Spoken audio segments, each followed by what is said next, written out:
Da perspectiva judaica, vemos Jesus como um profeta, não como um Messias, e o pecado principal dele é dizer que é Deus. Esse é seu maior pecado para nós. Se ele fosse o Messias, ele teria unificado todos os judeus. Eu sou judeu e sigo o Antigo Testamento, as antigas leis. Quem escreveu Levítico e para quem foi escrito? Vamos estudar o contexto. Levítico foi escrito por Moisés para o povo de Israel, que vivia em uma teocracia, não uma democracia, nem uma monarquia, mas uma teocracia. Nessa teocracia, Deus estava chamando os judeus para serem diferentes de todas as culturas ao seu redor. Quando você estuda as leis sobre escravidão e as compara com as culturas ao redor, percebe que Deus estava chamando os judeus para se afastarem da escravidão por posse, uma escravidão desumanizante. Mas havia um tipo de servidão contratual? Sim, havia, que é muito semelhante ao Império Romano, certo? No primeiro século, mais de 50% dos cidadãos de Roma eram escravos. Não uma escravidão por posse, como a que tivemos nos Estados Unidos, mas servidão contratual. Médicos eram escravos, advogados eram escravos. Era um contexto diferente. Os versículos anteriores falavam sobre não poder tratar outros israelitas dessa forma, mas mencionavam como era permitido fazer isso com as nações ao redor. Essa é a distinção que aparece no livro. Eu sou judeu, estou acostumado a ler em hebraico, mas procurei em inglês. E é isso que está escrito. Eu não posso fazer isso com outros judeus, mas posso fazer isso com as nações ao meu redor. Se o objetivo é espalhar o amor e ensinar esses valores a todos, Correto. Por que seria justo tratar pessoas de outras nações dessa maneira? Boa pergunta. Quando você lê tanto o Antigo quanto o Novo Testamento, descobre que o ideal de Deus está em Gênesis 1 e 2. Em Gênesis 3, lemos sobre a queda. Adão e Eva se rebelam contra Deus, e tudo desanda. No Antigo Testamento e em grande parte do Novo Testamento, vemos Deus chamando as pessoas para fora desse caos, passo a passo. Por exemplo, em Mateus 19, Jesus é questionado sobre o divórcio. Os fariseus disseram: Jesus, você acabou de dizer que o divórcio é errado, mas na Torá, lemos que Moisés disse: se quiser divorciar-se de sua esposa, dê a ela um certificado de divórcio.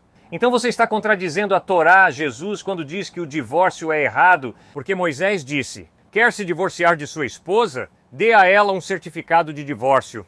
E Jesus responde: Moisés permitiu isso porque os corações de vocês eram duros, mas não era assim desde o princípio. Ele retorna a Gênesis 2, antes de toda a consequência, antes de tudo desandar.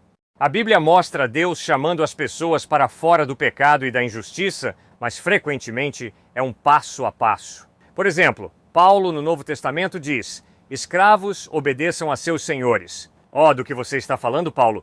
Escravos obedeçam aos seus senhores? Por que você não pede a todos os escravos para se rebelarem contra seus senhores, como Espartaco, e buscarem a liberdade? Porque Paulo está convencido de que é mais importante que as pessoas cheguem à fé do que necessariamente alcançarem suas liberdades econômicas. Então, como isso se relaciona nas virtudes? Porque isso deixa a interpretação do erro, certo? Então, sua forma de livre-arbítrio e justiça pode ser diferente do que era para Moisés, diferente do que era para Jesus e diferente do que será em 100 anos. Como justificamos sua ideia de virtude hoje? Ótima pergunta. Eu acho que a resposta é: você terá que fazer sua lição de casa e perceber, ao estudar Gênesis, Êxodo, Levítico, Números e Deuteronômio, que isso está sendo dirigido a uma cultura específica, ao povo judeu, em um tempo específico. Porque você está certo. Em Levítico, a lei manda apedrejar a adúltera. E então, o que acontece em João 8? Os homens trazem a adúltera até Jesus e perguntam: podemos matá-la? E Jesus responde: se algum de vocês estiver sem pecado, seja o primeiro a atirar pedra nela. Jesus estava vivendo em uma teocracia? Não. Israel estava sob a opressão de Roma. Então era um governo totalmente diferente naquele tempo. A diferença entre a lei moral e a lei civil em Levítico? Sim, senhor, há muita lei civil para a teocracia de Israel, a qual Jesus não se sujeitou e que eu também não sigo, mas é uma história de como Deus trabalhou com o povo judeu. E naquele ponto da história era uma teocracia. Mas a função hoje no judaísmo, pelo menos, vemos essas 300 leis, ou mais, como a palavra de Deus. a lei de Deus que devemos seguir, estudar e interpretar. Como isso evolui no Novo Testamento? Se é uma evolução disso, por que isso invalidaria qualquer outra religião e sua interpretação do que essas virtudes são?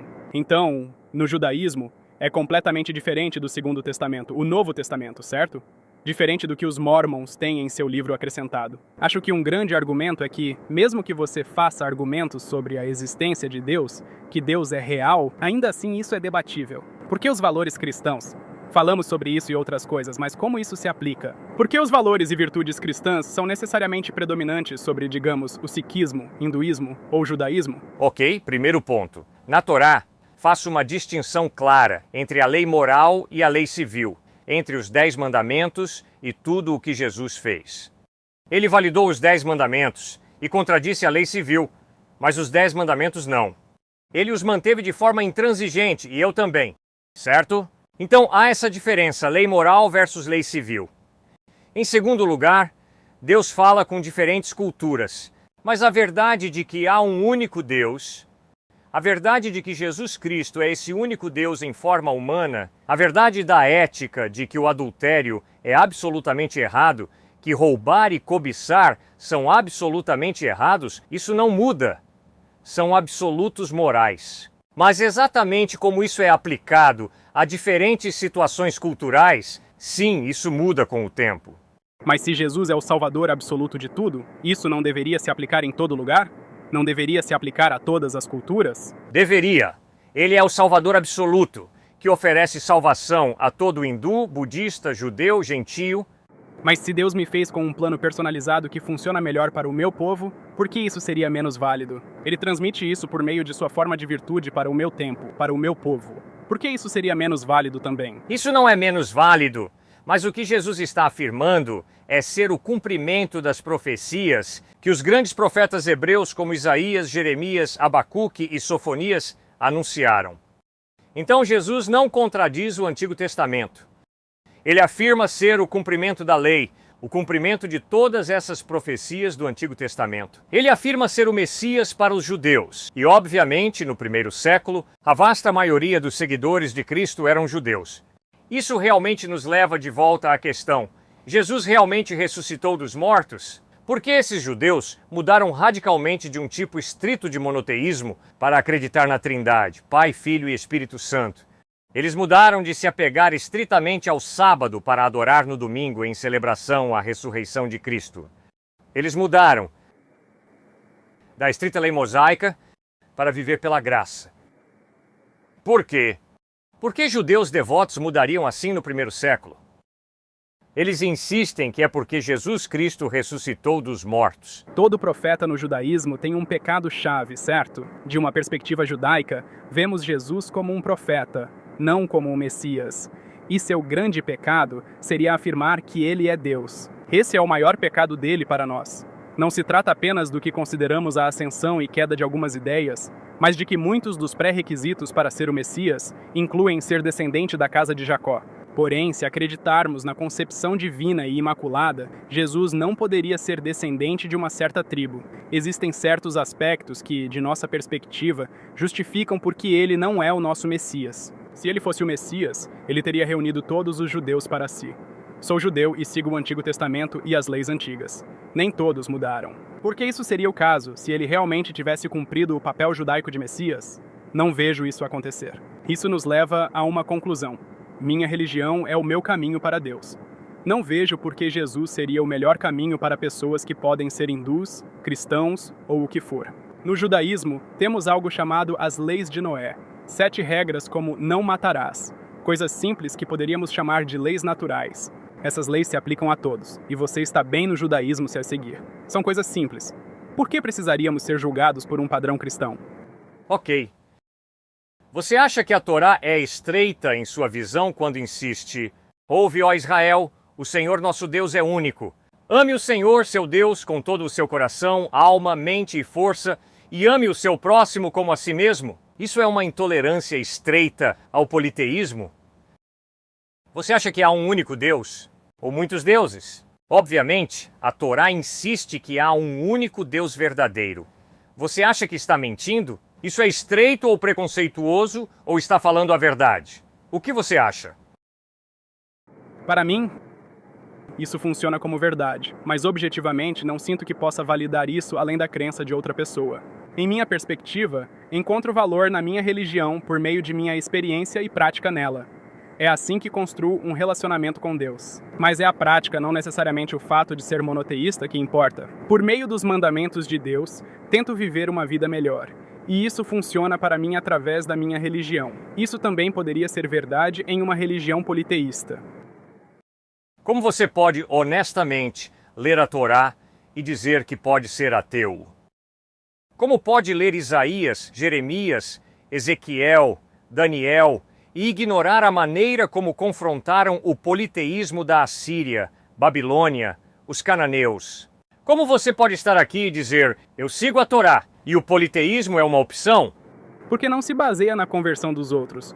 Você pode ser politeísta e ainda ser bom aos olhos do povo judeu. A lei dos 7 mandamentos, no Aídas, não diz nada sobre acreditar em um Deus. Minha crença pessoal é que esses argumentos são fortes. Eu acredito no monoteísmo, mas não acho que isso invalide o politeísmo. Eu não acho que isso exclua necessariamente alguém de viver uma vida boa e moral. Ok, vamos ser bem claros. Tenho muitos conhecidos ateus, muitos conhecidos agnósticos. Cada um deles é uma pessoa muito boa e eu celebro isso. Todos os meus conhecidos ateus são pessoas muito boas, mas obviamente nós nos contradizemos quando se trata da existência de Deus. Meus conhecidos ateus estão convencidos de que não há Deus. Eu estou convencido de que Deus é real e que Jesus Cristo é Deus em forma humana. E eu acho altamente desrespeitoso olhar na cara do meu conhecido ateu e dizer, nós acreditamos na mesma coisa sobre Deus. Não, nós não acreditamos. Ele está convencido de que não há um Deus, eu estou convencido de que há um Deus. Agora, infelizmente, ambos não podem ser verdadeiros. Não pode haver não há Deus, e sim há Deus ao mesmo tempo. A lei da não contradição é verdadeira, quer você goste ou não. Não é algo que eu inventei. Não pode ser verdade que ambos sejam verdadeiros ao mesmo tempo da mesma maneira, pois é impossível. Então, ou meu conhecido ateu está correto e não há Deus, ou eu estou correto e há um Deus. O que é verdade? Se não há Deus, a moralidade é relativa. Você a cria na sua cabeça, os chineses a criam na cabeça deles, o sul-africano branco a cria na cabeça dele, tudo é relativo. Ninguém está certo, ninguém está errado, porque você não pode provar empiricamente. Portanto, se minha preferência for ir até ela e agredi-la, essa é minha preferência. Minha preferência não está errada, minha preferência não está certa, minha preferência simplesmente é... Você tem suas preferências, que podem concordar com as minhas às vezes e podem discordar às vezes. Mas você não está certo, eu não estou errado, eu não estou certo, você não está errado. Agora, o teísmo, a crença em Deus diz, isso não faz sentido. O teísmo, a crença em Jesus Cristo diz, ela é uma pessoa humana preciosa, criada à imagem de Deus, o que significa que ela tem dignidade, valor e significado. Além disso, Jesus Cristo e o teísmo ensinam que Deus me criou para um propósito, e esse propósito não era para eu ir até ela e agredi-la. O propósito para o qual Deus me deu uma mão e uma mente foi para amá-la e respeitá-la. Tolerância não é eu dizer, você é ateu e eu sou teísta. Nós acreditamos na mesma coisa. Não, isso não é tolerância. Isso é estar com a cabeça vazia, sem raciocínio. Não é respeitar uma pessoa o suficiente para ouvir e entender o que ela acredita. Tolerância é você e eu discordarmos, mas ainda assim eu te respeito. Por que eu te respeitaria? Porque estou convencido de que você não é apenas uma pilha maravilhosa de lodo primordial que evoluiu para a nossa ordem. Você é um ser humano criado à imagem de Deus, e Deus me criou para te respeitar e não para desrespeitar. E assim, tolerância é Jesus sangrando e morrendo na cruz, orando por aqueles que o pregaram na cruz. Pai, perdoa-lhes, pois não sabem o que fazem. Essa é a essência da tolerância. Amar o seu inimigo, que é exatamente o que Jesus ensinou e modelou.